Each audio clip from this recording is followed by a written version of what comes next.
Hello. Welcome to panel 4. I like to think of panel 4 not as the last panel of the day, but rather as the culmination. This is the crescendo. This is the climax to which we've been building all day. The panel is entitled AI for Social Good. In other words, this is the optimistic panel. This is the one that will explore the potential of AI to ameliorate injustice.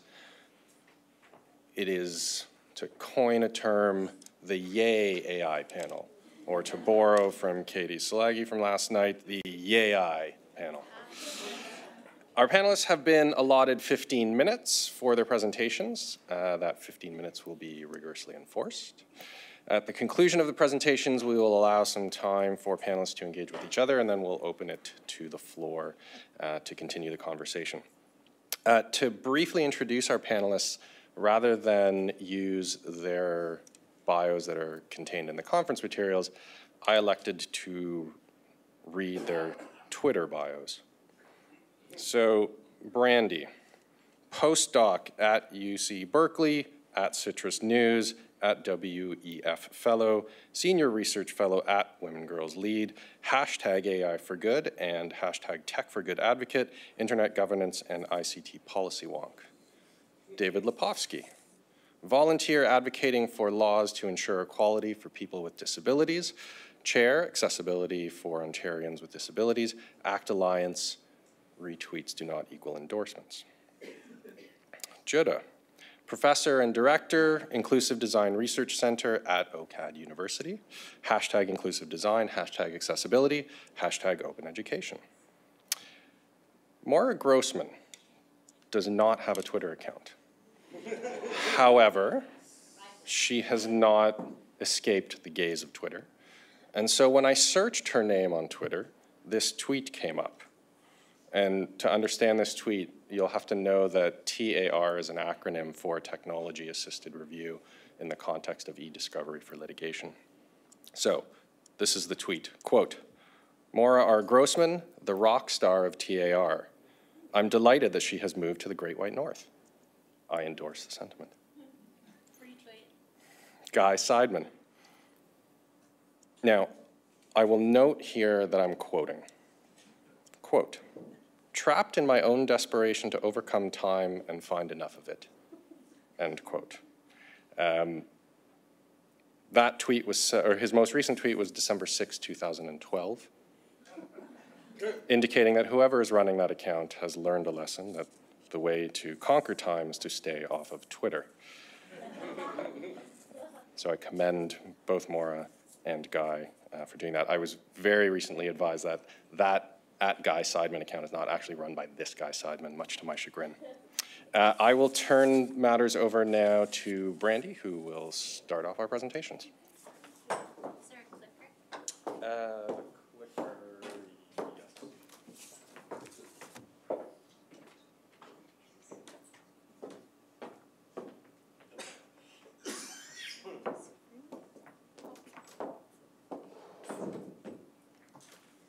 Okay.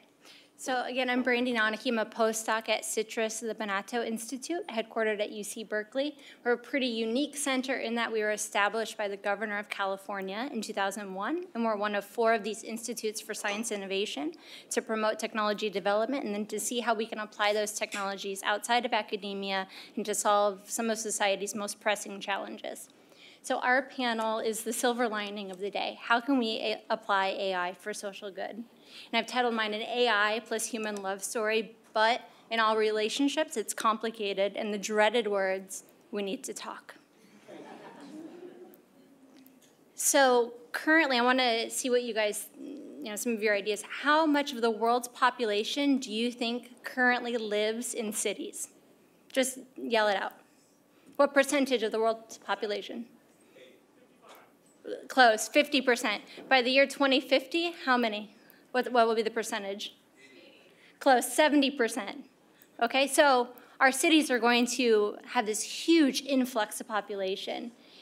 Obviously, the way cities are functioning now, the status quo will not suffice.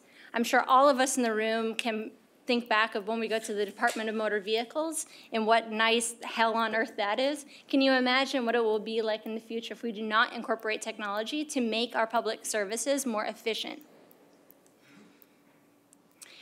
AI presents, obviously, a lot of peril, a lot of concerns that we must take into account. And we've discussed many of those issues today, right? Including bias, bias of the data, bias of the assumptions that we make in our models, bias in the predictions, false predictions. The last panel mentioned false positives. This can be a very critical issue if you're using some type of machine learning model and you're making a decision about the fate of someone's future. For example, their likelihood of recidivism, and you're basing the prediction of that model, which could have incorporated bias from the data itself or from the model. What factors are you prioritizing? But then beyond that, in the actual decisions that come out of that. Additionally, in the application of all technologies, they are not adopted and applied in ways that are equally distributed across society, right? The future is everywhere, it's just not evenly distributed.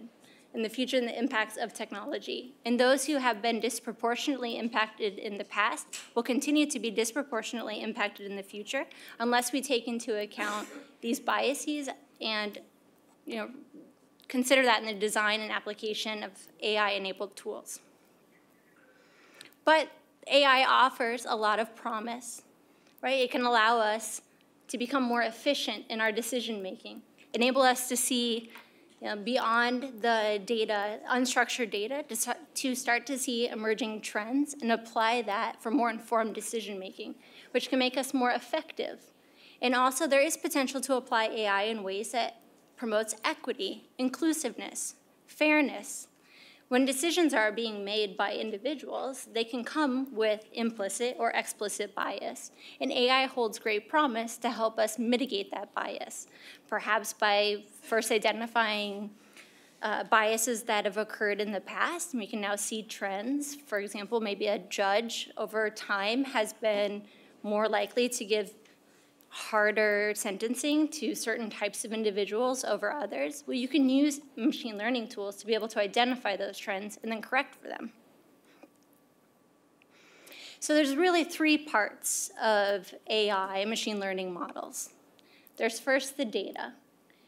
The last panel made a great point that in the world today, there is so much data, big data, that in order to make any sense of this, we need to use AI and machine learning tools. But of course, bias can creep in at the data stage in the types of data that you collect, also how you analyze that data in your models. So what factors are you prioritizing in your model? Is that based off of scientific-based theoretical research, based off of a history of how you have analyzed this data in the past? And then also, once your model, let's say you've been able to correct for the amount of bias possible, and now you have this outcome. Are you having a human in the loop to help you make that decision, or are you relying on the model to make the decision for you? And I think as we move forward and we want to apply and develop AI for social good, we have to always be conscious of how bias creeps in at these three stages and help to correct for it. There are a lot of organizations that are performing oversight. So we have a lot of nonprofits, academic institutions, for example, the AI Now initiative at NYU, the Partnership on AI, which is a consortium of private sector companies that are coming together and saying, yes, we realize that AI and machine learning models can have negative impacts, and to the extent possible, we need to correct for this. Also, there's federal initiatives. There's the Future of AI Act, which is currently under review in Congress to set up an advisory committee at the federal level to oversee the development of AI. Also, cities are taking an initiative. So in New York City, they've set up a council that will look over their AI-enabled decision-making to try to identify whether or not there's any discrimination. But I think we have to also be very cautious that we don't have knee-jerk reactions, that we don't over-regulate the sector, because I believe that the harm could be if we over-regulate, it will put down pressure on innovation, that individuals may not feel as compelled to jump into the space. So I wanted to give a few examples of applications of AI for social good. And I am going to show across 4 domains. So within law enforcement, there was a startup that developed a tool where individuals who were being trafficked could take pictures of the hotels where they were being trafficked through and upload this data to a central database.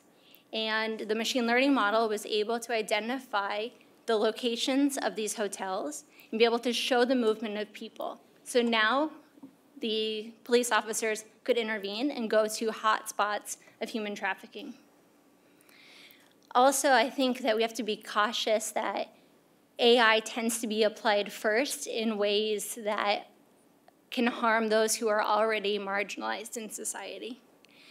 So using, for example, in San Francisco, a couple of weeks ago, they had a small police robot going around and tracking the movement of homeless people and having it make loud beeping noises and telling the homeless people to move.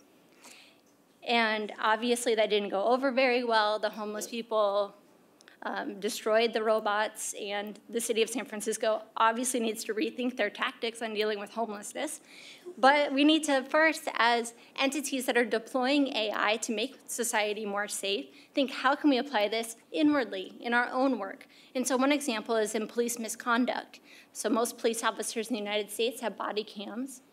Well, that data can be used to identify certain types of body language or language, verbal language, that are triggers for police brutality and violence between the public and our officers. There's a startup doing that. So all of these examples are actually projects that are being implemented. Looking at labor, there's a lot of bias in reviewing applications for jobs. One quick example, they did an experimental design where they submitted the same resume to an employer, exactly the same, except at the top there was a man's name on one and a woman's name on the other. Who do you think got the call back for the job? Say it. The man. Okay, here's another example. Same resume. Top of the page, the name sounded like a Caucasian woman. The other name sounded like an African-American woman. Who got the call back? The Caucasian woman. So there are tools to actually review resumes where it just looks at the skill sets and tries to mitigate this implicit bias of gender or racial discrimination. Another is an application that allows employers, mostly managerial positions, to actually go through all of their language in their emails to see if they are performing any bias themselves and how they allocate tasks and their reward structure for performance for their employees to make sure they're not accidentally discriminating against men and women within the workforce. And then the third one is task allocation, which plays in very well with the mitigating bias. So making sure that you're giving the same types of tasks to your employees, that you're not always giving the secretarial tasks to your female employees and your more rigorous research tasks to the male employees, for example. Another one is in public services, obviously using a lot of big data to predict disasters and risk prediction. Tracking epidemics, which was one of the most effective ways for tracking the Ebola crisis. And then a third one, directed inspection. So there is a company that was working with the city of New York to help direct their inspections. So instead of having the inspection group kind of go out to their jurisdiction and kind of willy-nilly go to places, instead of help them target where they should be located. And what they did was they looked through Twitter data for keywords to identify locations where somebody had tweeted, I went to this restaurant, I had a foodborne illness, I became sick after it. So we're actually pulling in Twitter data. This is a screenshot of a startup called Banjo. And what they do is they pull large data from all social media platforms, and they can actually drill down to the city block level. And what they'll look for is anomalies in the flow of that data. So if they start to see, for example, a combination of words together like active shooter, all coming from the same location, then they know there might be something going on there. We should target an intervention or tell authorities. Banjo was actually able to identify an Amazon warehouse fire in California, I think it was in California, before any of the authorities could find out, because people were taking pictures from the interstate, and then they geotagged it, and they found out, oh, it's an Amazon web server area. And then also application in human rights. There's one example of Decode Darfur, where they were using satellite imagery and having people first tag the locations of villages. And then they were able to analyze over time to see whether or not there was changes in the structures in the village to look for, let's say, burnings of the villages or the movement of people outside of those villages. If everything remained stagnant, nothing changed over time. Another Amnesty International example, they looked at Twitter to identify hate speech directed at members of parliament. And overwhelmingly, they found that the hate speech was directed toward women MPs. And then this second project, it's called Archer. So in my role at Citrus, I direct a program called the Citrus Tech for Social Good program. And there I provide funding support to student-led tech development projects. And so I funded their project, and what they're doing is they're pulling very large open data to allow investigators, human rights lawyers, nonprofits to be able to query large open data for human rights abuses and validation. So I think also when we think about AI projects, we shouldn't think of it just as something that is of the large tech companies, but our students, our millennial students, are extremely bright and very inspiring in that they want to apply the skills that they learn in the classroom to actually help society. And so I have just a few recommendations, and a lot of these recommendations have come up throughout our discussion today. Obviously, when we're developing algorithms, it's imperative to pay attention to the algorithm's design. And there's those three areas, right? The data, the models, and the decisions. And also, of course, clarifying those subjective design decisions. If you are making a decision in your data about your model, which factors you prioritize or weigh more heavily, it is imperative that you're transparent in how and why you made that decision. Confronting trade-offs pertains to whether or not you want to have a more transparent algorithm. Essentially, AI is statistics and it's regression models. So if you can use a regression model to achieve an end goal, you might lose some efficiency, so it'll take more time in the analysis process. But you have to confront those trade-offs. For some things, you must be more transparent, especially when it's pertaining to something with legal due process. You have to be more transparent. Manage the errors, right? All AI, there's an error, right? A prediction. How much are you going to be wrong? Are you going to be wrong 5% of the time? If it's a self-driving car, you better be pretty on point that you're correct in your model. And then, of course, fundamentally, if AI is being developed by non-heterogeneous groups, the outcome of the AI will be biased toward the understanding of that group. So we need more equity and innovation. We need greater inclusion of diverse individuals at all levels of AI.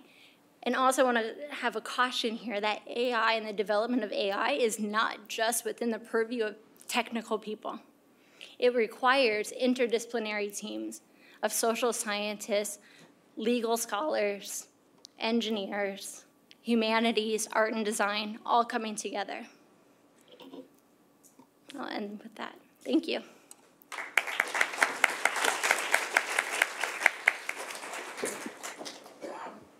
Great.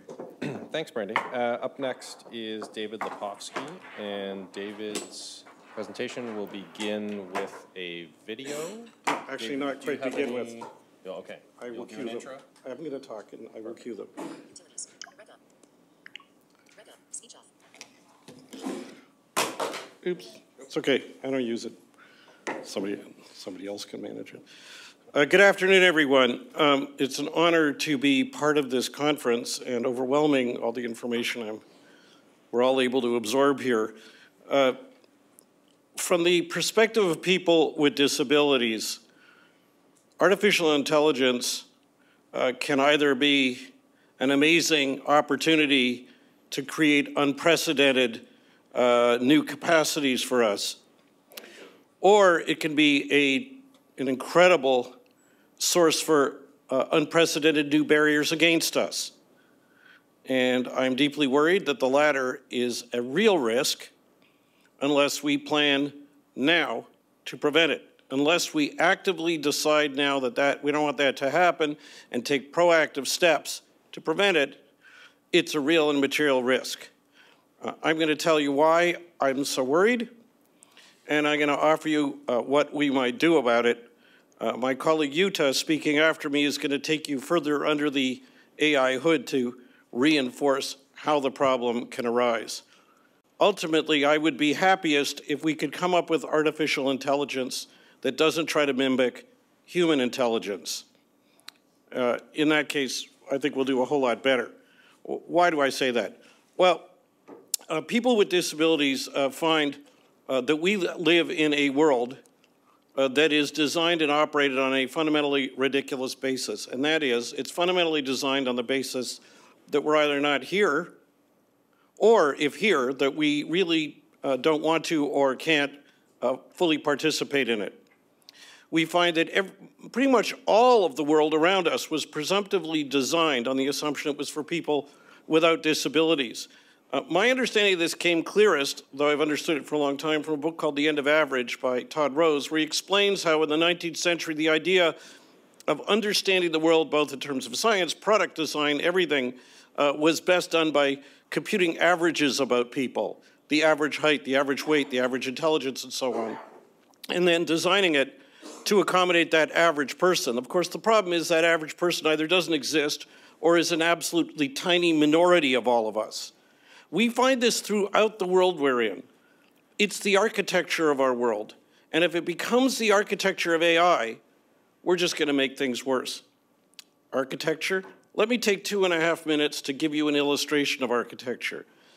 It's commonly recognized that older buildings in our society were built in a way that doesn't accommodate people with disabilities. And if you think about it, it actually makes sense, because of course, when they built a building 50 years ago, we hadn't yet invented people with disabilities, right? So why would we worry about them? But now we know better. Now we know that this is a problem, so we make sure we design buildings to be fully inclusive. Not so fast. In fact, we find that the problem persists, despite the fact that we may know better and in fact may even intend to do better. The coalition I serve has produced a couple of videos. Yeah, I'm becoming a blind videographer, if you could believe it, picking out brand new buildings to point out where there are accessibility screw-ups. One about, that we produced that's gotten a lot of attention on the internet recently relates to a building just within a couple of kilometers of here. The brand new Ryerson University Student Learning Center. The video runs about 12 minutes. I'm going to show you the 2.5-minute excerpt that the Toronto Star came up with. You get the point. Can we roll the video, please? Stairs. On one side of the main lobby stairs is a pillar in the middle of the stairs. I walk right into it. When I finally find the handrail on the right side of this bizarre column, it doesn't lead me up the stairs to the landing. Instead, it loops me past the top of the column and back down the adjacent stairs. There are stairs with angled railings outside the building going up to the front door. The main lobby staircase goes up 2 floors. Railings divide it into 4 parallel sets of stairs. The right handrail is skewed to the left, cutting in front of a person as they walk up the stairs. The left handrail is at a skewed angle too. If you hold the railing like I did, your feet are guided in the wrong direction. This is a tripping hazard for blind people and for those with balance issues. Staircase railings should never be angled. Designers may think it looks cool, but it creates safety and accessibility problems. On the 6th floor is a room called the beach area for students to hang out and study. Stairs go from the front of the room up to the back of the room. There's a landing between each short flight of stairs. The stairs don't follow a straight path from the front of the room to the back. Speeding up the video, see how lost I get. Ramps. Here's an outside ramp to get from the street level to the building's front entrance 1 floor up. The ramp's route is quite a maze. Normally, ramps follow a simple pattern, a straight line or switchback. That outdoor ramp has no railing. People with balance issues need a railing. I need one to follow a maze-like ramp. Angled Pillars. Nothing should ever protrude at any height into a path of travel. No pillar should ever lean at an angle. When I go up the outdoor ramp from street level to the front door, there's a leaning pillar on my left side. My shoulder brushes right up against it. When I take that exterior elevator to the ground floor and walk outside, there's a leaning pillar in my path. I hit my head right near my right ear. It's troubling that this building won architectural awards. Here's a web page announcing that it received the Canadian Architect 2011 Award of Excellence. Accessibility deserves greater priority. If you want to see the full version, go to YouTube and just search on Ryerson and Lepofsky, Lepofsky. Thousands of people have watched this and given us feedback. Why? Because it seems absurd that the people who design our buildings now, not 50 years ago, but now still make these mistakes. This pervades everywhere. If you look at our education system, the concept of the average student is who we focus on. That's who we train our teachers to teach and what we design our buildings and our school equipment and our software for. In fact, up until a couple of decades ago, they used to not call them the average student. They actually called them normal students. The rest of us, I guess, are freaks. And in fact, we have a name for them. If you're not normal, you're either gifted or you have a disability. And we call you an exceptional pupil. Not an exceptional like a compliment, but like you're a weirdo. Rather than having an education system that starts from the premise that it's for everyone, it's targeted at the normal student, not using that word, and then the exceptions have to scramble for something left over called special education. So that's fine, but what about technology? We found this same pattern exists in the world of technology, and this is before we get to AI. So as technology has evolved, it's had an enormous capacity to benefit us or to hurt us. I've seen both.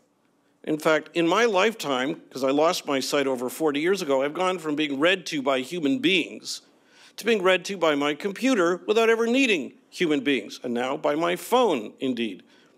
So the capacity to make things better is amazing. But at the same time, we find that those who design technology, hardware, software, consumer electronics, too often still design them on the same premise that we design buildings like that and our education system, and indeed all the other institutions of our society. Now you look at me and you'll say, yeah, but I see them putting out ramps, and I've seen Braille on some elevators and so on. Yeah, we're trying to do better, but it's still an afterthought, and it's typically fixing it after the fact where it costs more and functions less effectively. In fact, if you remember the good old days of DOS, if you're old enough, we had screen reading technology that would let someone like me do all sorts of great stuff on the computer. When Microsoft came along with Windows, with a graphical user interface, it was basically slamming the entire door of personal computing in the face of blind people. It took us till years later, till adaptive technology companies came along to fix it. So the capacity to make things better is there, but the capacity to make things worse is also there and is also omnipresent. And indeed, it can create barriers that did not pre-exist before. So what about the world of AI? Well, in the world of AI, again, there is an enormous capacity for progress. I talked about being able to read without using human beings as readers. The technology of optical character recognition, which I think was originally designed for us, though it's used now by everybody, was designed, first deployed for us in a machine called the Kurzweil reading machine in 1980.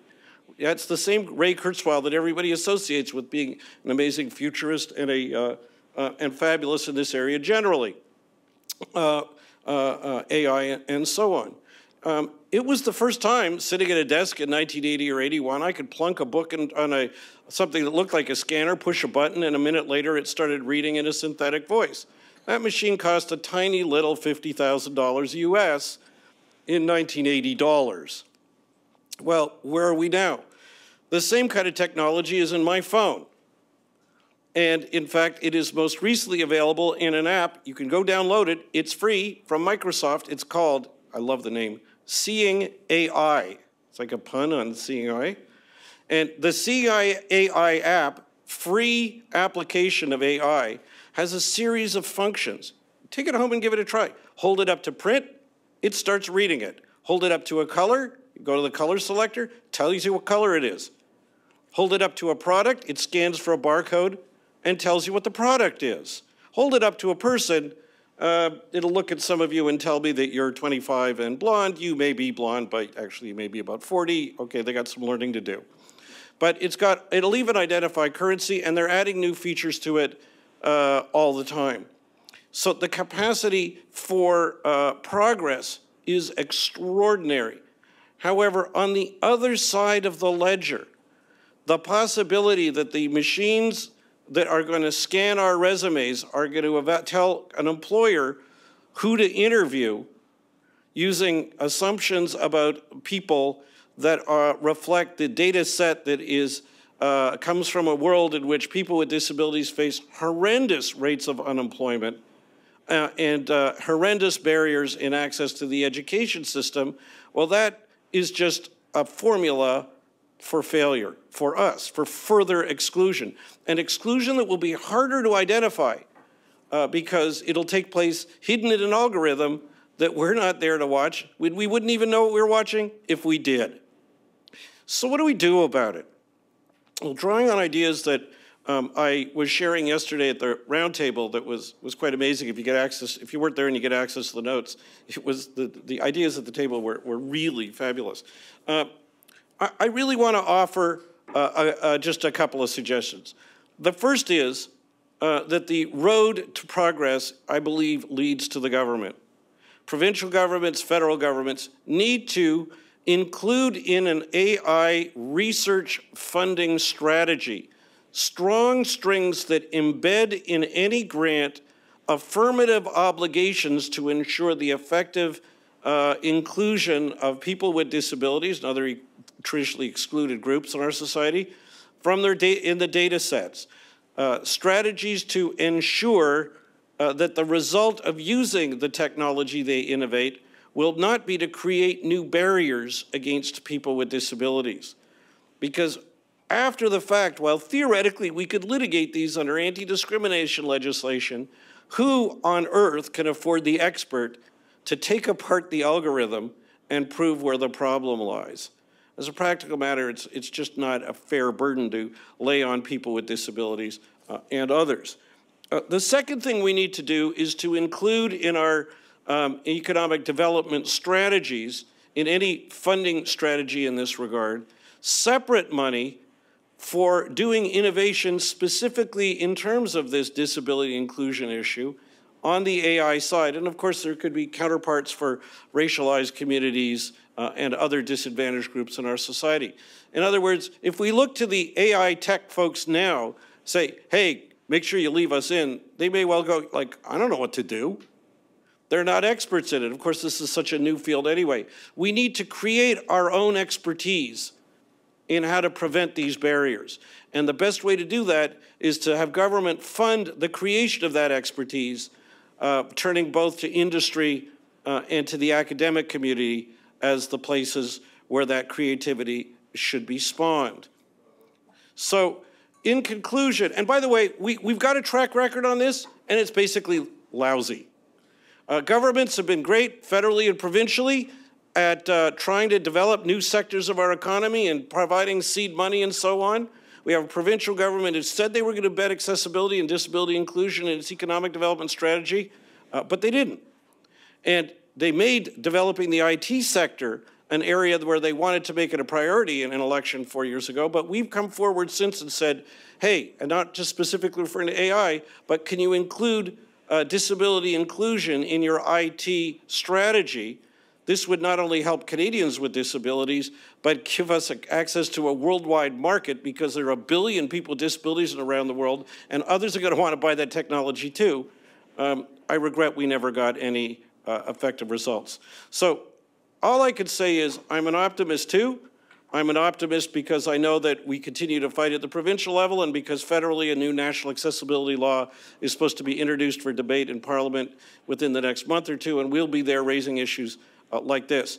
I can't conclude a law conference on this subject, however, without drawing on both my love of law and my desire to find unanswerable questions, and of course, my love of science fiction. So as people were talking yesterday and today, I was thinking of a problem. I leave it to you to figure out.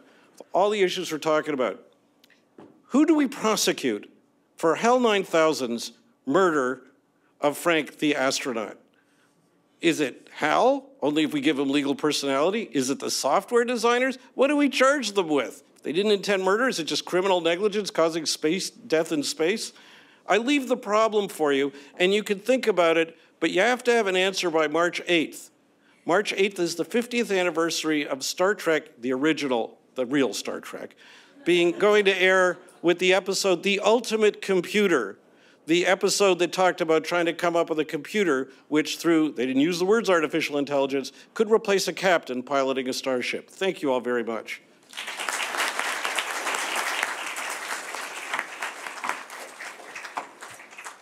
Excellent. Thank you, David. And now to Professor Jutta Treviranus.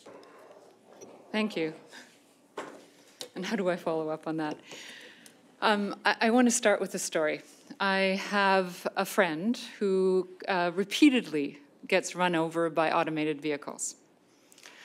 What do I mean by that? I had the opportunity to work with 6 different simulations that were being considered here in the province of Ontario for automated vehicles. And what I did was, because my area of research is inclusive design, and I'm looking at the inclusion of a variety of individuals in our proactively including the inclusion of a range of individuals in our designs and of emerging technologies. I took a video of an individual that is a friend of mine that walks or propels herself backwards in a wheelchair. She has cerebral palsy, her legs are quite strong, but she can't stand, so she propels herself backwards. When I took that video to the simulations for these automated vehicles, in every case, the simulation would determine that she was traveling in the opposite direction and would run her over at the intersection. I was assured by the AI developers that there was going to be further data and I should come back. They had a number of large sets of data that included individuals with propelling through with wheelchairs, and come back in a few weeks and let's try it again. I came back a few weeks later, and in what happened, anyone guess what happened? The automated vehicles ran her over with greater confidence. So, and that started me to thinking, what on earth is happening here? Why is that the case? And what I determined is that progress is not always helpful. The issue, of course, is that all of these automated vehicle systems, all of the AI systems and the learning models that were being used were using data from data brokers who were cleaning the data. One of the things that I did back in the 80s is I worked in AI. I worked on hidden Markov models, and hidden Markov models that were to recognize dysarthric speech. I mean, this concept that AI is new, I mean, you're all using AI, you know that, right? I mean, anyone doing searching, anyone using voice recognition, anyone using a camera, you've been using AI for many, many years. It's not something that's emerging. But back in the 80s, I was looking at how can we use voice recognition system to recognize dysarthric speech. Dysarthric speech is consistent speech that, however, most people don't understand. And I luckily had the early speech file still, and I had some data to show how quickly the systems would recognize this dysarthric speech. I then did a comparison with the old records and the current speech recognition systems. And what I discovered is that it never reached recognition stage. And the reason is that back then, we were not fighting these huge data sets. And the data sets or the individuals that I'm working with are individuals that are outliers. They're out at the edge. And so what happens in research in any big data system, are there individuals here who work with large data sets or who are big data brokers? What do you do with large data sets? We use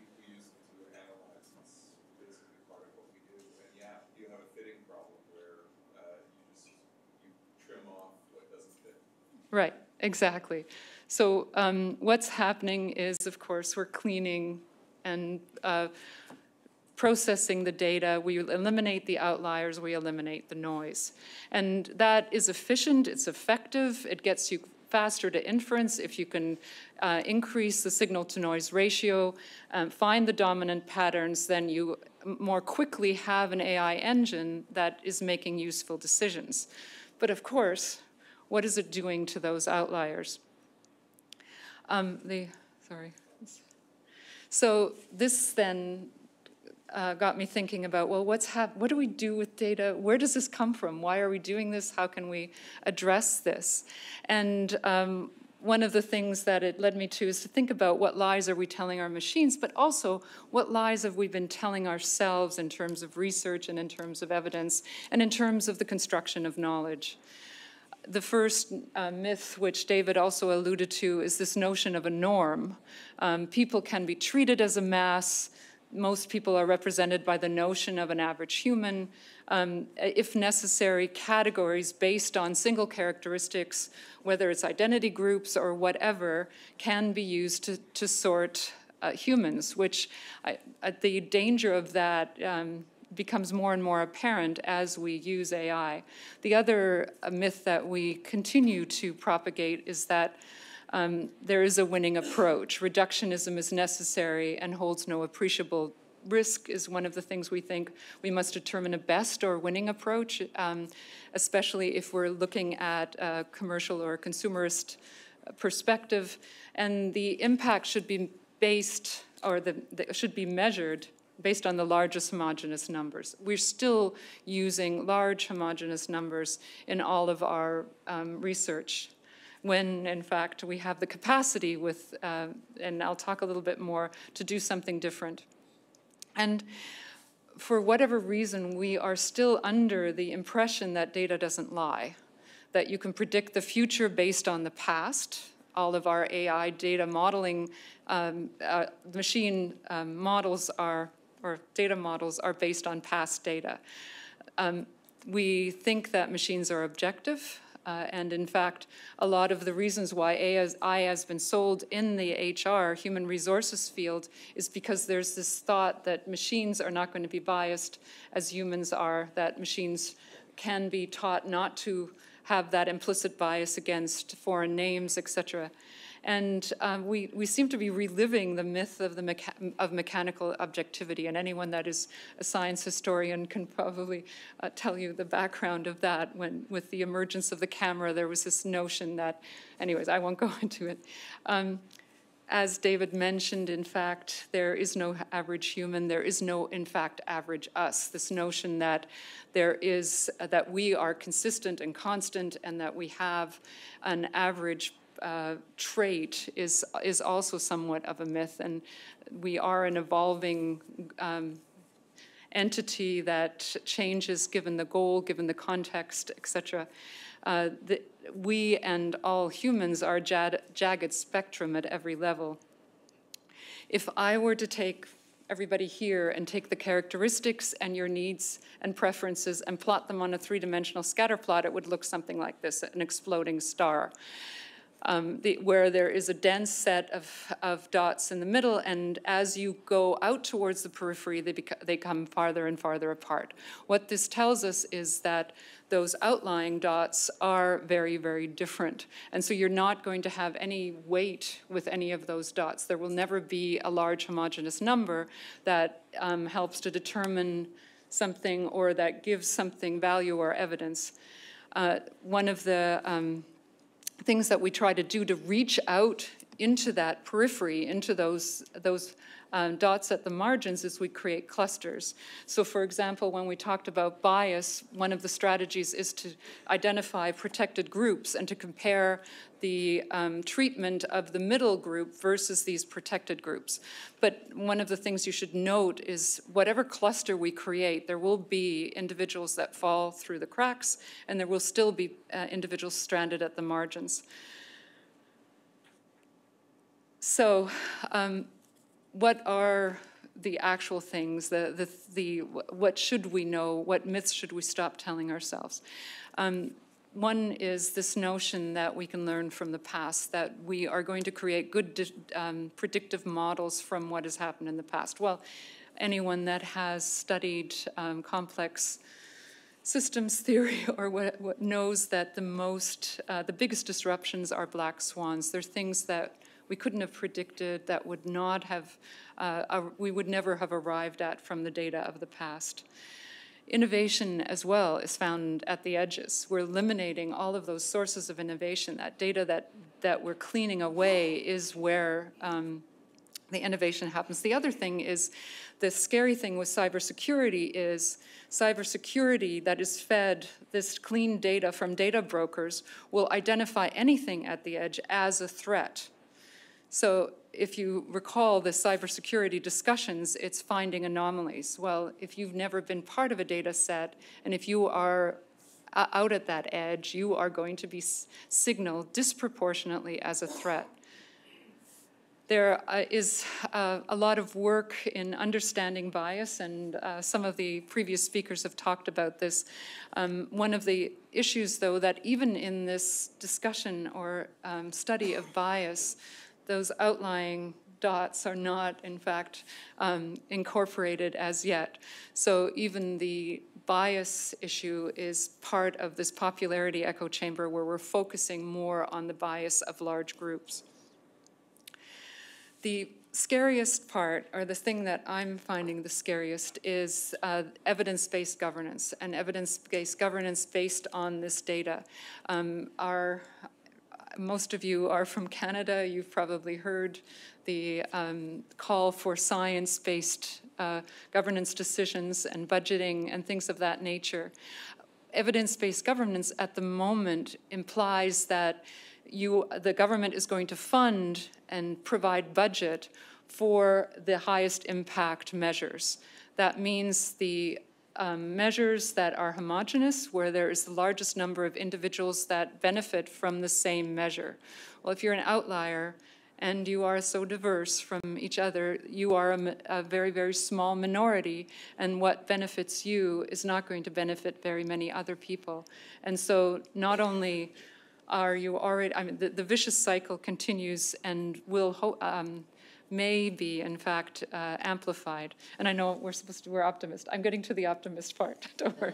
But the important questions for AI governance is what happens to the unrepresented and the underrepresented, and how do they fare in competitive decisions, and how do they fare in risk detection?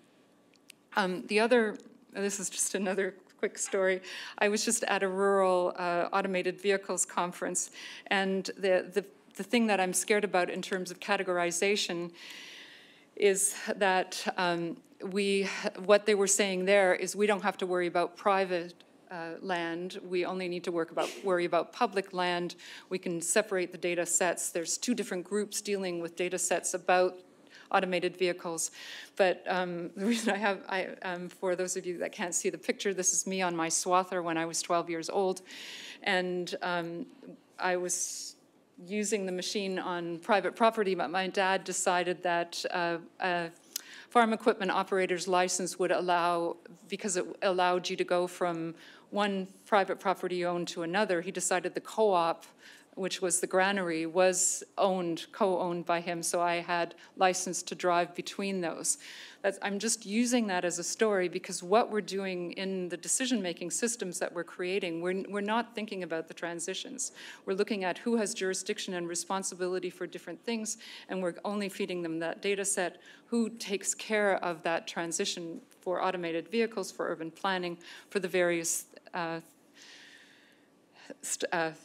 models that we need to create. So I want to very quickly tell you what are we doing about all of this, and here's the optimistic piece. I run something called the Inclusive Design Research Center. The only thing you need to know about this is that everything we do is open, so you're welcome to use all of the resources that we have.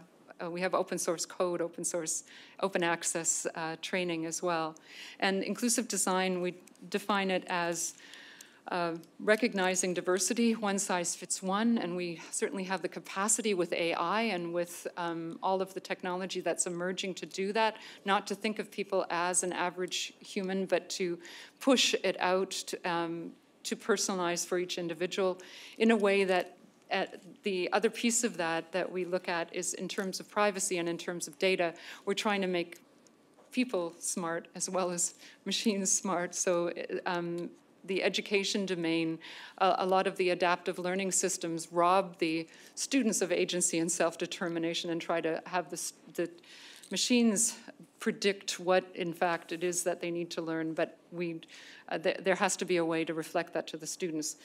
We try to also use co-design, meaning that the individuals that are going to be using the system participate in the design, and we take a systemic approach. So what are some promising practices? There are a number of projects that are working on adding those anomalous outlying data sets to the things like automated vehicles. There is what is called small data, and look up that term. This comes largely out of medicine. The iatrogenic deaths and iatrogenic illness is huge, and so because of all of the risks involved in ignoring outliers, they're one of the first pioneers in looking at bottom-up data, where you begin with the individual and you aggregate later. A new modern variant of non-parametric analysis. Thick data is the data with context, because the notion that we can isolate the variables in our research and in our AI modeling is not a very smart thing to do in our research nor in our AI. Everything is entangled, and there's no way that we can fully isolate the conditions. We also have a contest at the moment called Start Your Machine Learning Engines and Race to the Edge, where we're coming up with scenarios, edge scenarios, and then challenging the AI developers to try to address and make decisions that address the edges. We are undergoing with the Rotman Institute and with a number of economic think tanks a cost analysis, and one of the things that we've found is that if you plan for the center, you have a very brittle system. If you only plan for the average, you will continuously have requests to change, to add exceptions to what you can deal with. And so the much quicker end of life if you train your machine learning engine to, in fact, encompass the entire spectrum, including the outliers right from the start, then you have much greater longevity. So machines that understand, recognize, and serve diversity are better able to respond to the unexpected, detect risk, adapt to change, transfer to new contexts. They have greater longevity. They may reduce disparity, and I think they may help lift us out of our current ruts and help us to dispel some of those myths that we have in terms of our evidence and our knowledge. And sorry, I'm...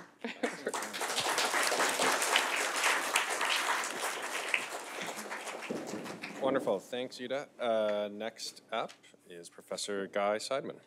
We are rounding the corner here into our non-Twitter account denizens, so discount accordingly.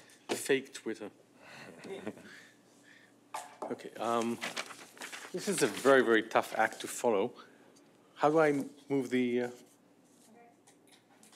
Oh. This is it? That's it, yeah. Which way forward? Forward is green. Oh, good. Okay. You see, I really don't know anything. Okay. So on this topic, I want to speak about how I came to this topic and why car driving must be improved and why autonomous cars are so promising. That's why I'm in the optimistic side. I am a neophyte on this, but it turns out that you don't actually need to know anything to speak about it. So I will just do this. For many, I'm a law professor. For many years, I have resisted all issues of technology. When I was younger, the topic for lawyers, law professors would speak about cyber law. I never found any thing of interest because it was basically the same thing except faster or, different degree, but more or less more of the same. And this is the first time in my career, and I'm actually older than I look. I'm about 800 years old. It's the first time in a very long time that I think law is really going to change because of a single topic, and that's the autonomous cars. So how I came to this was three ways. One is I absolutely hate driving, and if you ever drove in Israel, you will know why. And then I came across two topics in my research of the past year, and I found out that autonomous cars would change everything, and that's basically what I'm going to talk about. So why is it so clear to me that we need to get rid of cars? Well, I think it's pretty obvious. We're not quite sure what autonomous cars will look like. We're pretty sure they're coming. But even if they only deliver a part on their promise, tens of thousands of people die by car accidents. Even if just mere hundreds of people die, that would be a huge improvement. And most countries are doing much better over the years, but still not doing very well. And the idea that you have hundreds of people dying every day around the world, and North America are relatively good roads, consider third world countries and extreme climates and so on. And if this can be avoided, then this is clearly a good. The second issue is how much it costs. And it costs in so many ways that it doesn't make sense to keep the car. You use the car for less than 10% of the day. So for 90% of the time, you keep a $20, $30, $40, $50,000 machine idle. Why? Now it needs a parking space. Parking space alone, I've used, I apologize, the font is way too small, but let me just say that I was using the Canadian example of the West Edmonton Mall in Alberta with 20,000 cars. But basically, if you got rid of cars in the United States, you would save a territory that is about the size of Sri Lanka. And that is several times the size of Israel. It is not small at all. We're talking about tens of thousands of miles that is only parking. We're not talking about driving. We're not talking about highways and byways. This is just parking. And that's, if you add to that all the other expenses, staying, queues, traffic, congestion, and all of that, this doesn't make economic sense. And again, if autonomous cars can improve the burden even slightly, this would be a huge, huge economic improvement. And so I want to say a word about technological changes. How fast is the autonomous car going to come? As we've seen throughout this two-day conference, no one knows exactly. Everyone seems to think this is coming fast, but this is going to take time. Let me give you one example because it's really sweet. Everyone talks about the horses and when they came and when they disappeared. So let me give you the numbers. So in the year 1900, there were 76 million people living in the United States. There were 21 million horses and about 80,000 cars. In 1915, when Model T rolled out, you had 100 million people in the US, 26 million horses, and 2.5 million cars. Now, the actual moment when the car population, 4 wheels surpassed 4 legs, is actually around the 1930s. And in 1940, you still had 14 million horses. They were still used for traffic, for hauling things. And again, the number dropped dramatically in 1960, so but there is a good reason to assume that autonomous cars are not coming as fast as some companies seem to be selling us. What will the age of driving autonomous cars look like? Of course, who knows? This is, to use a very old tech phrase, this is a $64,000 question. Now it probably won't buy you one Tesla, but it's a good phrase. I want to say my research or my analysis suggests 3 guesses. One is there will be, like in very many things in the US, and Canada probably as well, I'm less familiar with Canada, a huge divide between use in city and use in the country.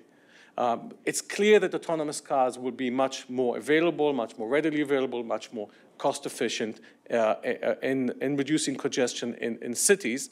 It makes less sense to use them if you're driving in the country where there's one car going per hour, where there's no alternatives, and so on. So it's pretty clearly going to be, like many things in America, a city versus country divide. Second issue is, are we going to have autonomous cars driving together with regular cars? And my guess is no. I'm guessing that it's going to be so much more efficient to have specific lanes, and at the end of the day, I'm guessing the entire highway is just for autonomous cars, that you're not going to be able to have cars, regular cars and autonomous cars driving together. And when you have these huge highways, it makes sense to give them a special lane. Again, my guess is that at the end of the day, none of us is going to use the car in the city. If you really want to use a car, like an off-road bike, you will go outdoors, outside of the city and drive to your heart's content like you do with horses. Most of us will be very happy getting rid of this burden of driving a car and, of course, paying for it. People and robots do work together, but that's, I think, a different model and different story. So I'm guessing this driving together is going to be driving separately. And the second issue that it raises is it going to be a private ownership model or a public ownership model? This is a huge issue. It needs to be thought very, very carefully, because the whole idea of of getting rid of the private car is that there's no point in you buying a car to use it for 10% of the time, where this pod can come and pick you up. And my guess would be some sort of only public ownership with very, very rich people. Maybe the same people who own private planes will own private cars. But again, this is guesswork. So how did I come to this? I would like to tell you a little bit about myself, but I really don't have much to say, so I'll say this. I'm an administrative law professor, and I do a lot of comparative law. And in recent years, comparative administrative law, because it sounded like a very cool way to link these things. And in the past year, I have been involved, this is a really, just for the record, I am a small believer in constitutional law and a huge believer in administrative law, so administrative law rules. Had to say it. So I did 2 projects and came across the idea that they really, really are mirrored in autonomous cars, or in why we need to get rid of regular cars. And one is the shaming project, where I was looking at internet, online shaming, regular issues we all deal with, and how the legal system basically told people to get along online and is not really willing to help them except in very extreme cases. Well, as you probably know, on the internet, no one knows you're a dog. This is one of the oldest caricatures on the internet, just showing you how old I am. Again, 800. But what happens is, in the car, people seem to behave in the same bad ways that we now know from the internet. When you go behind the wheel, your personality changes because you are anonymous, because nobody knows who you are, because it's difficult to catch you, because you can be your real self. And as we know from Hobbes, we don't really want to meet the real self. We want to meet the nice you self. Now, in the Midwest, and I guess in Toronto is the Midwest, no honking, people are nice to each other. This is not my regular experience from driving in Israel, and if you haven't driven in Israel, think New York drivers, okay? Comity and comedy are 2 close words, and they're both fictitious, not in Israel. What happens, well, why do people become such, assholes when they go behind the wheel? Well, psychologists explain pretty much the same explanation they gave about internet, that when we go behind the wheel, we feel anonymous, and they use this beautiful word, de-individualization, which basically means I don't see people anymore, I see cars, cars are machines, and I don't see a little old lady driving before me and a little confused, she's driving slowly, or this really, really, someone coming from the gym and he's really pumped up and he's driving really fast because he wants to show how fast he can drive, in the car. So just like the internet created this age of rage, we know the same from road rage, so these issues seem very, very similar. And my point would be, again, this is one of the reasons why I would be very happy to see the car gone. Now, the second issue that I've been writing on in recent years is the issue of fiduciary duty.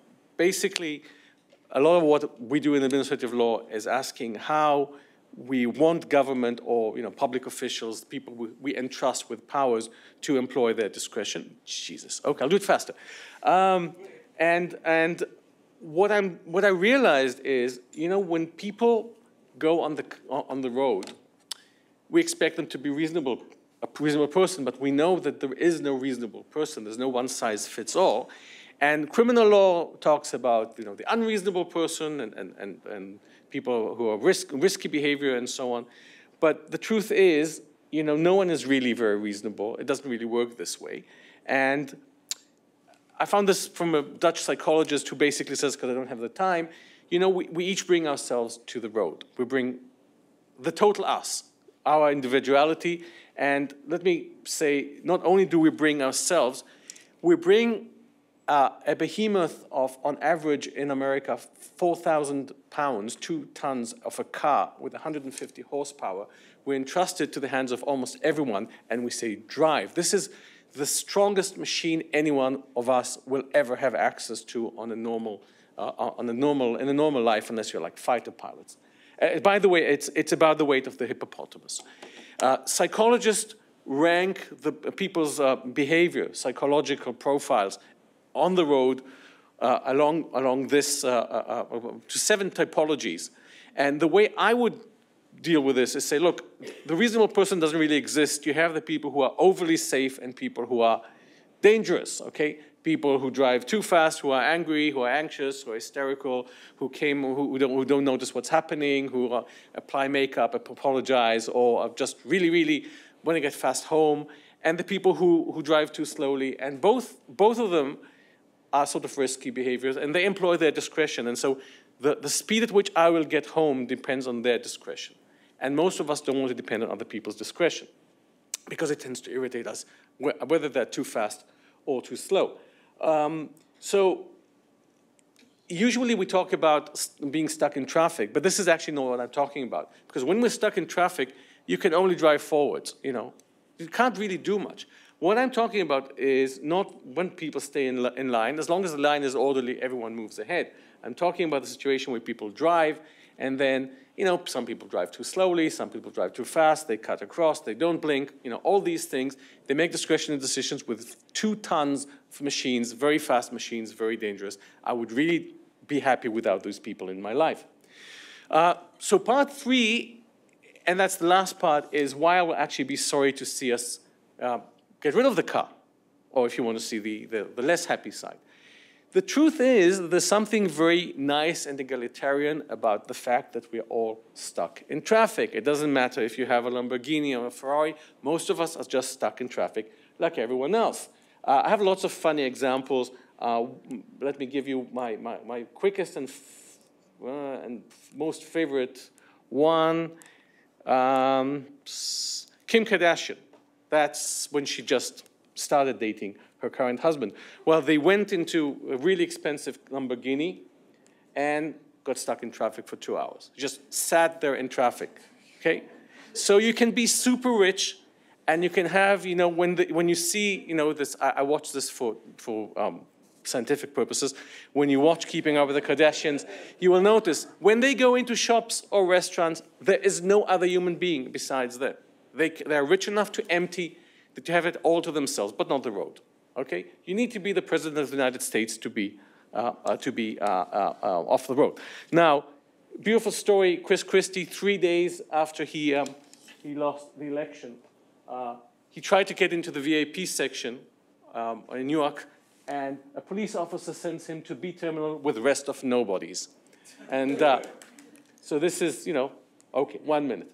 So basically, the fact that we all have to drive fosters equality. There is a very good question to ask why roads are public and free. And there is a good chance that they won't be public and free for very long, given the fact that we're going to pay to drive anyway. We're all moving to this sort of taxi thing, assuming the model I think about is correct. They're not going to stay free, and we're going to pay for the roads. And then the question is, which model are we going to go for? Los Angeles motorists are finding that the word free is gone. It's no longer free. And the question is, what's the model of the future?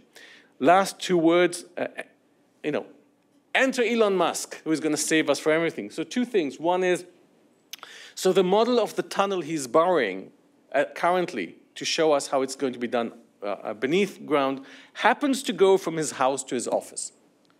Okay, just so you know. And the second thing is he says that he hates public transport, mass transit, basically because people are sticky and he doesn't like standing next to people. And so this is a very good question about what's the model going to be, if it's going to be single-person pods, multi-person pods. But the last word I'm going to say is there is something sad if we're going to lose maybe the last place where we're all equal, because some have mansions and some don't, some have privacy and some don't. The car was the last place that we all got stuck on. And in a sort of weird way, it would be sad to see it gone. Thank you very much for your attention.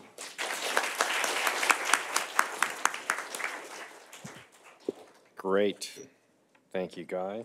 And our last presenter, Professor Maura Grossman.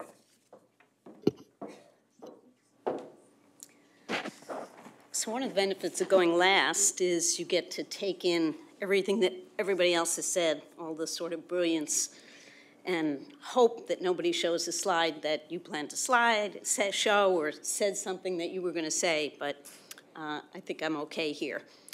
Fortuitously, I think my comments are going to serve as a very good bookmark to Ian's, who started the day talking a little bit about over-reliance on algorithms.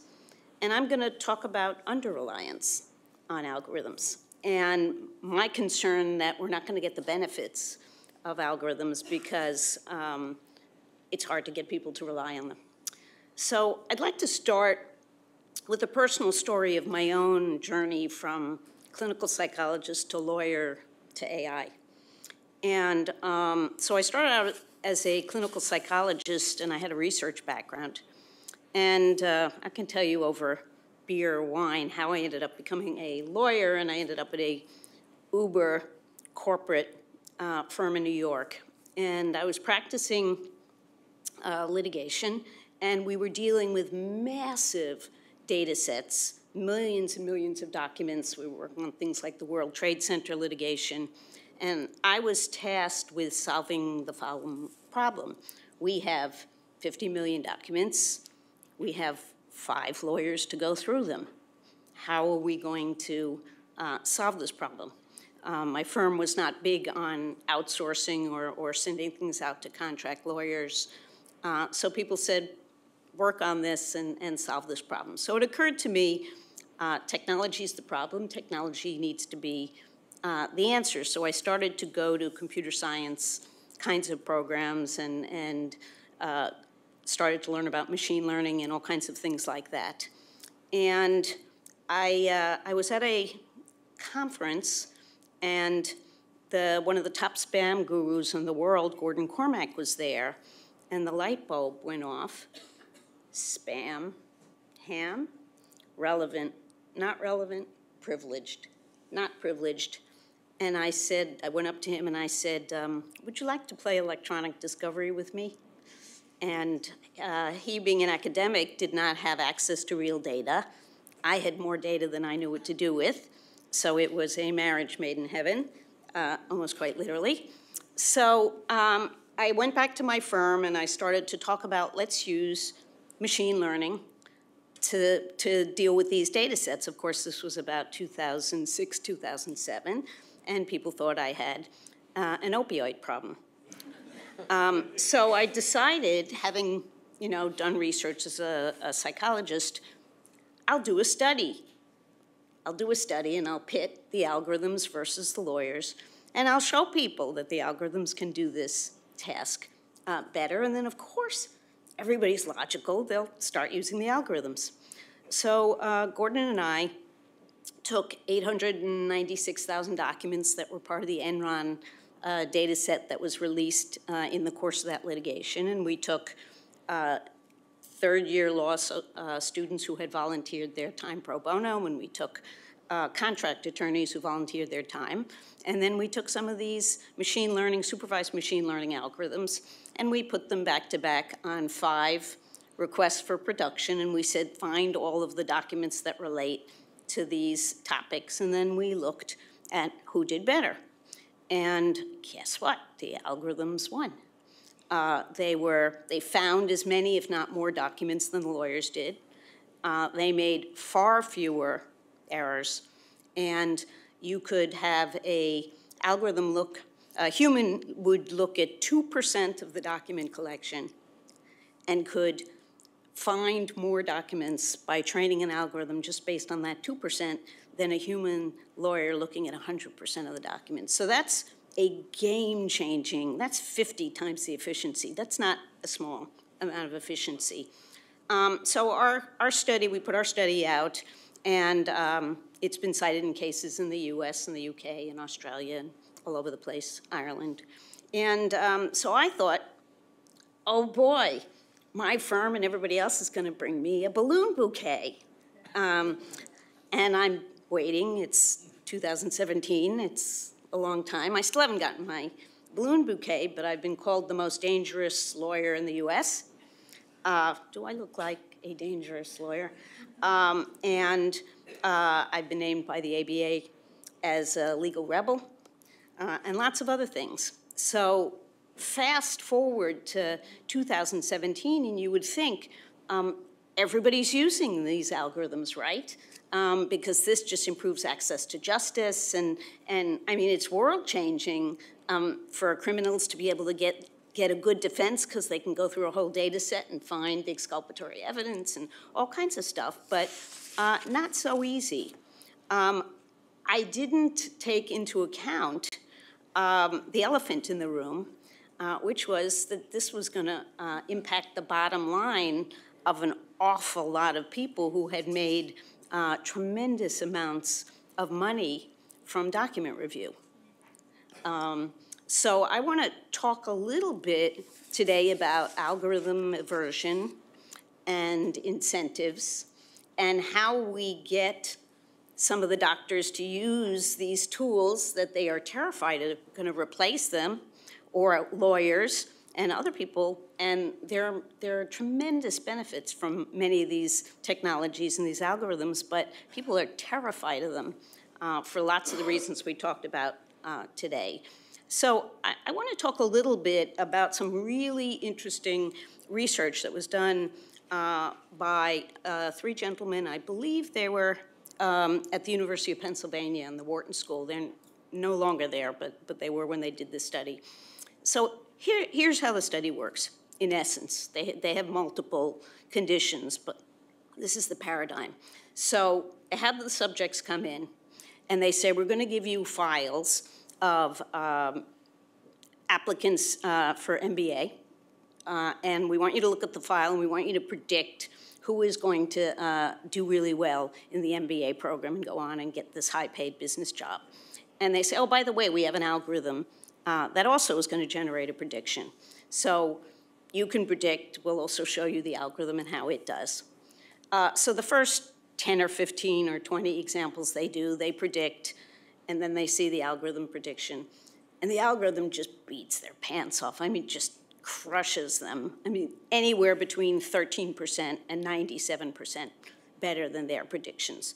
And then the real experiment starts. And they say, okay, now, for the next 10, your economic incentives are tied to, you know, whether you get this right or not. And you can bet on yourself. You can bet on our algorithm. Or you can bet on whomever, you know, some other subject.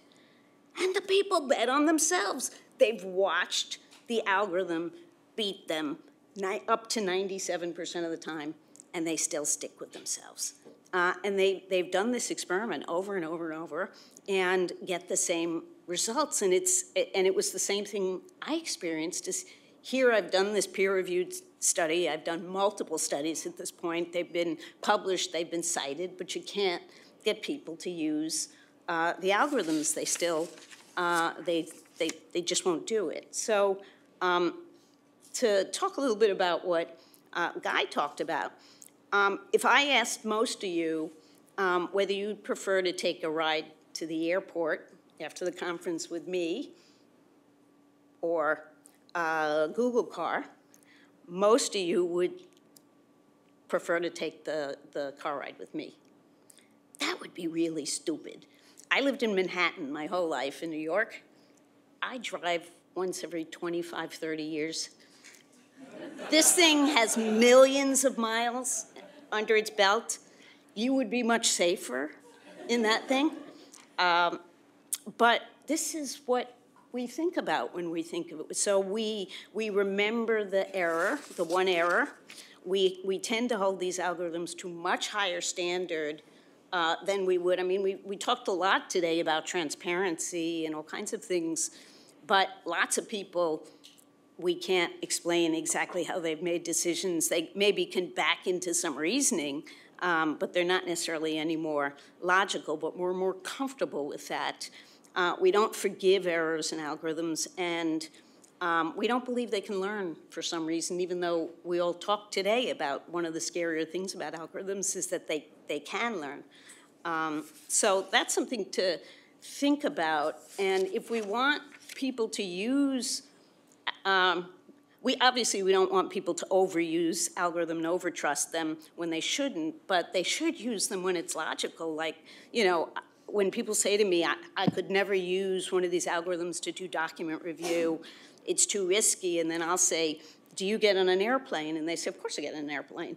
Are you aware that 4% of that flight or something, there's 4 minutes of that flight that is, flown by a human, the rest of it's flown by an algorithm, and in that 4 minutes, almost all of the accidents that occur in those 4 minutes or in the transition from the algorithm to the human or back. And then they sort of scratch their head, but, there are some low-risk situations where we should be using them. So what does the research tell us about how we can get people over this hump to use them? The first is they have to feel like they have some piece of control. Even if it's fake control, if you put a button that doesn't actually do anything, but give them a button, that's good. And we may have to sacrifice some of the efficacy to get people to use these things. So there's been a fair amount of research that if you give people some control, and I think it'll be scarier for people having no steering wheel than if there is a steering wheel there, even if the steering wheel doesn't do very much. So that's one aspect. The second is some of the work that I and some of the other academics here do is the science behind it. And I think it's critically important. The peer-reviewed research, the only way that the courts took judicial notice of our work is because it was careful scientific work in peer-reviewed journals. I think, had it just been white papers or something like that, nobody would ever have been convinced that it was okay to use this in the legal process. And part of the problem is we live in this sort of post-truth blog economy where it's very hard. I sometimes get very disappointed. We'll do a study, we'll put it out, and it may be 4 years before somebody reads it and takes notice of it.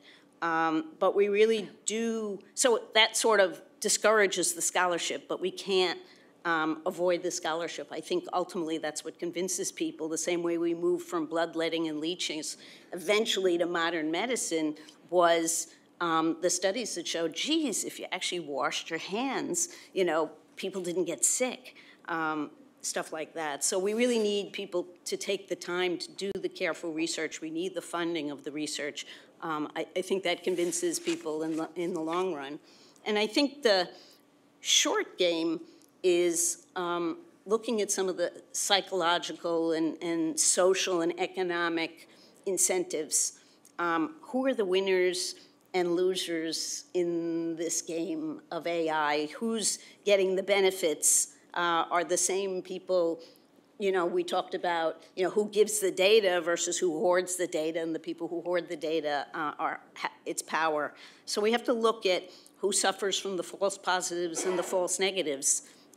We see in the recidivism, some of the recidivism tools that the false positives, the Caucasians and the whites are more often found not to be, they're set free, and the African Americans are the ones who are jailed disproportionately. So who benefits from the false positives and false negatives? And going back to what Anne said, I think we have to move away from the zero-sum game and find ways to make this a win-win proposition for everybody. And I certainly don't have all the answers to how to do that, but I think you need all of these components in order to be able to reap the benefits from AI.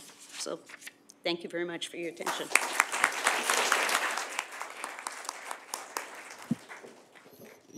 Well, thanks, Mara. That was great. I'd like to thank all of the panelists for being so generous with their time and their insights. Before we open it up to the floor, I was wanting to give an opportunity to the panelists to see if they had any questions that they wanted to pose to each other or to the panel generally. We'll let the audience dive in. Oh, David's jumping in. Okay. No, you're just moving forward. Fair enough. Well, actually, I had one comment. One comment? Just one on Guy's presentation about whether or not autonomous vehicles will be more prevalent in urban versus rural settings. And I'd actually say that they're going to be more prevalent in rural settings because there's fewer obstacles in rural settings, and also looking at the automation of agriculture and tractors. It's already there. And then also semi-trucks. They'll be able to run in rural states, long areas of the interstate that are, completely straight. So I think we'll actually see adoption more in rural than urban. And also, I was just in Mexico City last week, and that I can't imagine an autonomous vehicle navigating the streets of Mexico City anytime in the next few decades. Yes, sir. Hi. Thanks to all the panelists again for a great panel. One of the things that Maura was saying right at the end there, which really sort of caught my attention, was just the difficulty that you've had getting people to use these sort of tools you've developed. And I thought the Upton Sinclair quotation was quite apt. But I just, at the same time, I was also, we were talking about the sort of the recidivism algorithms and things like this. And it occurred to me that you have sort of a disparity here, right? You have you have this uptake of predictive policing, of recidivism algorithms and things like this, when I guess the people who are impacted by them have no voice or very limited voice over whether they're impacted.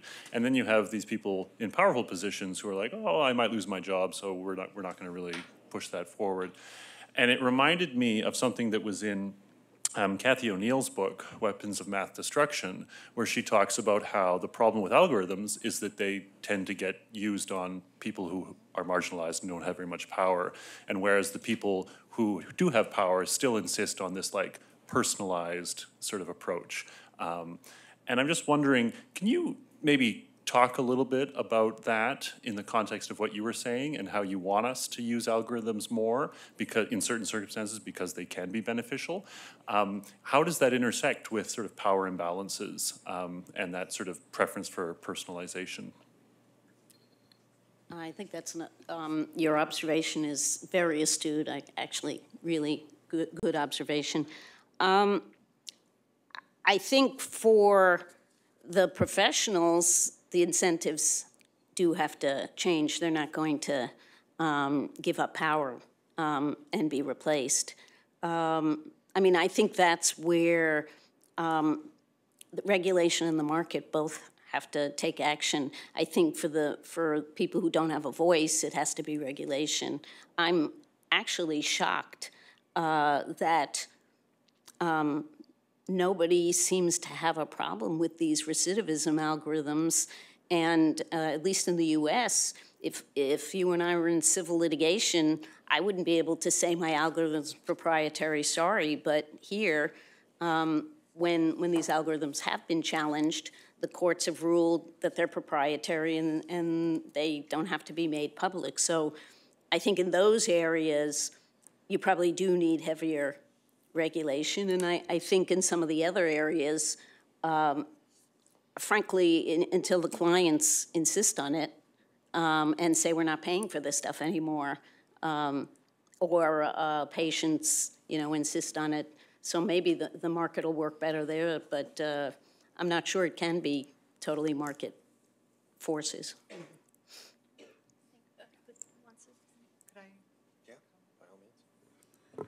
I don't know. I'd like to comment a little bit on that as well. I mean, we are using algorithms all the time, and your point is very astute. If one of the things that I've been investigating is at what point are we handing over this decisions completely to algorithms?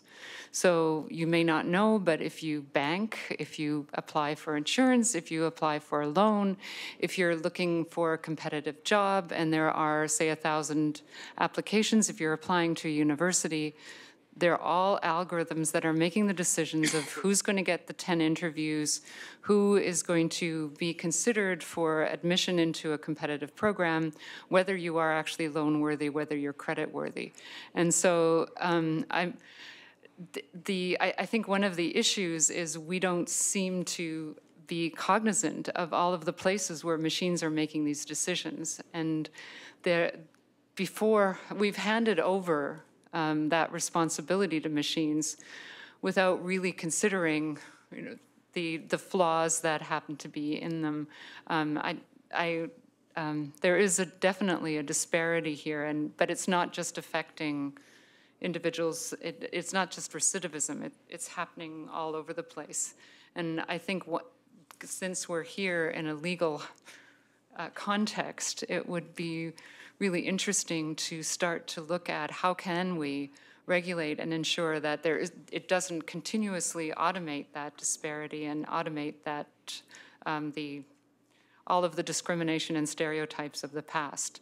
And I don't think it's adequate to, we were mentioning the Vector Institute and the studies there in fighting bias, but there what we've identified are protected groups, so it's based upon identity groups to say, let's do a comparison of how this identity group is treated versus the average or typical group. But what if you don't belong to any identity group? I think that's not an adequate way of dealing with it. We really do need to get a handle on what is happening with the machine learning models and what will they amplify. We work in accessibility, and there's always this notion that you could retrofit a building, but it costs a lot more. And people were thinking that in the digital space, because it's so flexible and mutable and plastic, we don't need to do it as proactively. But really what happens is it propagates like a virus, and the idea that you can stamp out every barrier, that it also mutates, so you don't recognize it anymore. It's really, really critical to begin right now. I mean, we're already late to the table, but we really need to think about what are we automating with these AI systems and with these algorithms and the machine learning models that we've created. The other thing to your question, I wonder what impact the GDPR will have in that area, because part of that law says that if a decision that significantly impacts your life is made by an automated system, you're entitled to an explanation. And I wonder if that's going to change the game at all. And of course, many companies are terrified that's going to get in the way of innovation. But it'll be very interesting to see how that works itself out and what impact that has.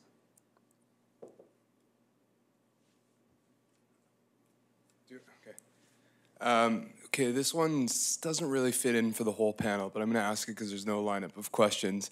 It's for Guy and Maura mostly. This idea of algorithm aversion interests me. I work for the Ontario government and have studied automated vehicles, and previously worked for a law firm that was representing insurance companies. And my question is more about this fear of AI and the shrinking of the litigation industry as a whole. I just think of it with automated vehicles, for example, if there's no accidents, there's no more a personal injury law, which is like a huge chunk of what lawyers do and the other professions that are attached to that kind of litigation. So how much of what do you think is going to happen to the litigation industry generally, I guess is my question. I thought that everybody would be using this like a year after we did our first study, and it's 10 years, and it's being used more, but it hasn't been widely adopted, and I call it whack-a-mole. So somebody will say, yeah, but if it was Tuesday and it was raining in Belgium, you know, it wouldn't work, or there's some outlier or something like that, and that's always true. I mean, you know, you have to be competent. There's technology, people process, all of it. But I think people are being driven out of the litigation system, and certainly in the United States, people can, you know, 80% of the population have legal needs that aren't being met because they can't afford the legal system, and that's just untenable in the long run. So I think it's going to change, but you just see all of the lawyers putting up roadblocks like saying unauthorized practice of law and all kinds of excuses. It seems in Canada people are more receptive, appear to be more receptive. I've seen less resistance to use of this kind of technology. Your files aren't quite as big maybe as some of the ones in the US. I think eventually it's going to come because it's unsustainable to continue a system that so many people can't afford. I'll give you two quick answers. One is to follow up, we're talking about different lobbies, right? It's a different question if it's relatively poor people who can't afford legal defense, or if it's people who can afford a Tesla and they really want to buy it, and it's going to have a better safety record. People are still going to die if automated vehicles are going to deliver on their promise. They're going to die less, because it's not going to be less human error, less human discretion, less people not noticing what's happening on the road, SMSing, and so on. Basically, that's what kills people, because cars are getting safer all the time, and the number of people getting killed per mile is getting down dramatically. I would have shown it if I had the time. Second thing, as a decision-making apparatus, we are always looking for a formula. We are always looking for some sort of general scheme, and I'll tell you why. Because in a lot of sets of cases, we really don't want to make individual decisions. And I'll give you a quick example. Most countries, I'm guessing all countries, have some sort of retirement ages, right? Mandatory retirement or expected retirement age. But these were set at the age of Bismarck in the 1870s. And the major issue we have now is that they're set too low, so life expectancy has grown so much that they're not realistic. But the real issue is that people shouldn't retire until they really can't work any longer, right? But this would mean an individual decision on each worker whether he or she is no longer fit for the job. And this is a very, very tough social issue. So we are actually more comfortable with a mandatory retirement age, which is sort of approximation and average. Now, whenever you go to sort of, when you unveil what's behind it, it's usually more complicated. And as we've seen over the last 2 days, now it's probably opaque. We don't even know what's inside these black boxes. But we're still sort of comfortable with looking for something that you know, works statistically very, very well. And people are giving examples about the medical practice. You know, most of us, if we were told that the doctor gets it right 70% of the time and the machine gets it right 85% of the time, you know, if these were real numbers and we could trust them, we'd probably go with the machine. I mean, even the doctor. I mean, honestly, I think I would bet on someone with higher statistics, even if he's not human. But again, that might be just. That's where the research comes in, I think. Yeah. Having that data to be able to show people legitimate, not white papers, not puff pieces, but actual research to show, you know, logically. Now, you may decide you'd rather have somebody hold your hand than make an accurate prediction, but I think most people would prefer the accurate prediction. And finally, it need not be a binary choice, right? I mean, a hybrid is different. Again, it gets much more complicated because it works for most people, and again, Right. One last thing is you do have something, and this is something that I'm writing on in the comparative administrative law. There is an attack on the regular avenues of bureaucracy and science. You see this with refusal to vaccinate and all kinds of. A lot of people have this feeling that scientists are holding out on them and not telling them things. Let me give you one example, and I'll be quiet. There is, as far as I know, no scientific evidence that cell phones are dangerous for us. Yet every single one of us, deep in their hearts, believe that maybe. So we don't really want to put them next to our heads when we sleep, right? You distance them. So there is a growing schism now between people have lost faith to a certain degree in science and in bureaucracy and in government because it's too complicated and too big and impossible to explain. And so people, that's the problem. If you could explain to people why vaccinations are good, they would do it. But you see a growing number of people in more and more countries refusing to vaccinate, even medical staff. So we do have, something is happening, and it's a big issue. Great. So, sir, I apologize. We're running a bit over time, and like we're literally the last thing between people in the bar. So I apologize that you won't be able to pose your question, but perhaps you could pose it to the folks at the bar over a drink ticket. One last time, let's a round of applause to thank our panelists, and then I'll throw it over to Pina.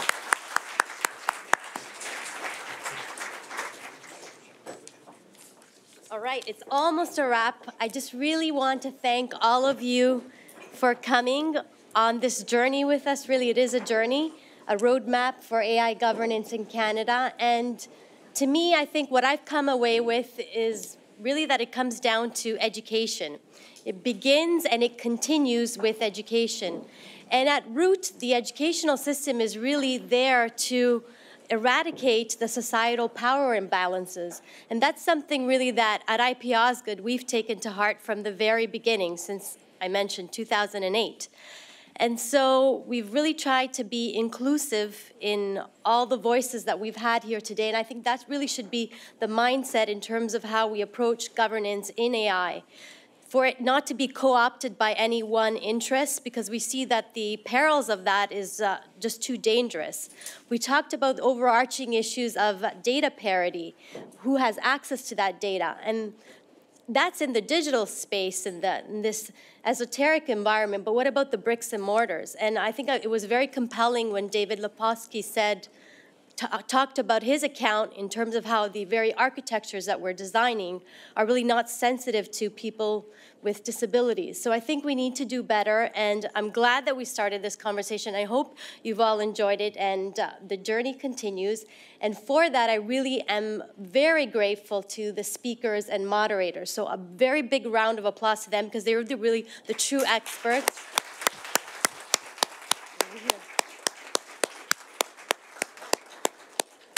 And a big thanks, of course, to the dynamic duo. I mentioned them at the beginning, and they've been beavering around. Aviv and Ian, you've been amazing putting this all together with Michelle. Michelle is somewhere. Oh, there she is. So, Michelle, thank you so much. I know you've had a lot of sleepless nights over this. Can't thank you enough. She really is the force behind IP Osgoode. And Joe is somewhere in the room.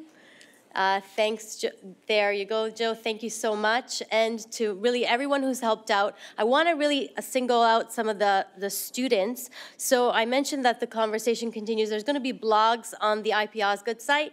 So here I'm grateful to Andre Campbell. If you're still around, raise your hand so we could see you. So you're going to be seeing their bylines. Yonida Kukyo, Bruna Kalinowski, and Ekin Ober.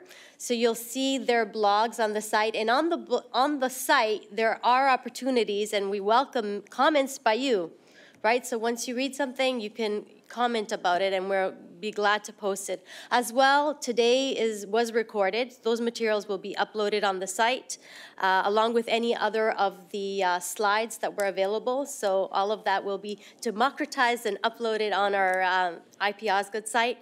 The Epigram, if you're not subscribed to the IP Osgoode site, it's free.